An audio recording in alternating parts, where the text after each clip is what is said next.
उदासीनता हृदय का ऐसा भाव है जहां हमें किसी बात में रुचि नहीं रहती। हम कोई कार्य करने के लिए उत्साहित नहीं होते। उदासीनता जब एक सीमा से बढ़ जाती है तो मन का रोग बन जाती है। मनुष्य जीवन से अधिक मृत्यु को पसंद करने लगता है।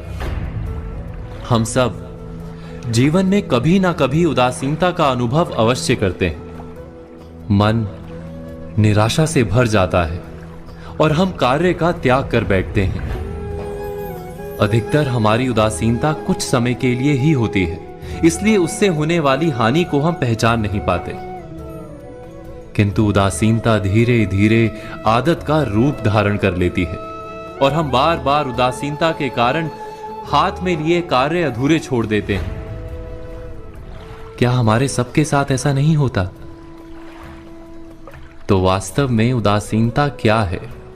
इसका जन्म कहां से होता है? इससे छूटने का उपाय क्या है?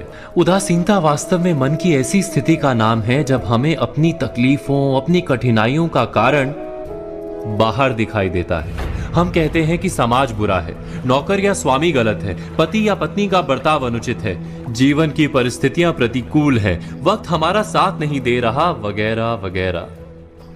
और जब दुख का कारण बाहर होता है तो उसको बदलने का हमारे पास कोई मार्ग नहीं होता। क्या ये सत्य नहीं? हम समय को किस प्रकार बदल सकते हैं? परिस्थितियों में कैसे परिवर्तन ला सकते हैं हम? अर्थात हम स्वयं को निस्सहाय मानने लगते हैं और वहीं से उदासीनता का जन्म होता है। क्या ये सत्य नहीं? प्रश्न ये है कि क्या हमारी सारी विपदाओं का कारण बाहर है या स्वयं हमारे भीतर है? हमारे बुरे हालात क्या दूसरों के कारण है? क्या हमारा परिवार हमारा शत्रु है? क्या समाज दुश्मन है? या हमारी परिस्थितियां हम स्वयं निर्मित करते हैं? विचार कीजिए। पतझड़ में पत्ते गिरा देने वाली ठंड क्या वृक्ष के साथ दुश्मनी कर रही है? नहीं, ऋतु चक्र तो अपना कार्य करता है। उसे पेड़ के साथ ना दुश्मनी है ना दोस्ती। ऋतु चक्र के अनुकूल हो जाना वृक्ष का कर्तव्य है।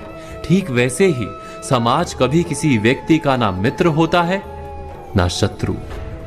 समाज को जिससे लाभ मिलता है समाज उसका मित्र बन जाता है। अर्थात समाज प्रतिकूल तब बनता है जब हम समाज के प्रतिकूल बनते हैं। वैसा ही व्यक्तियों के बीच में भी होता है। हम जिसे प्रेम करते हैं वो हमें प्रेम देता है, हम जिसे लाभ देते हैं वो हमें लाभ देता है। हमारे हालात बदलने के लिए हमें स्वयं अपने आप में परिवर्तन करना पड़ता है। इतना समझ लेने पर स्वयं में परिवर्तन करना कठिन नहीं। अर्थात जीवन में उदासीनता का कोई कारण ही नहीं, केवल अपने आप में परिवर्तन करना पर्याप्त है। अवश्य विचार कीजिएगा, चिंतन कीजिएगा, मनन कीजिएगा।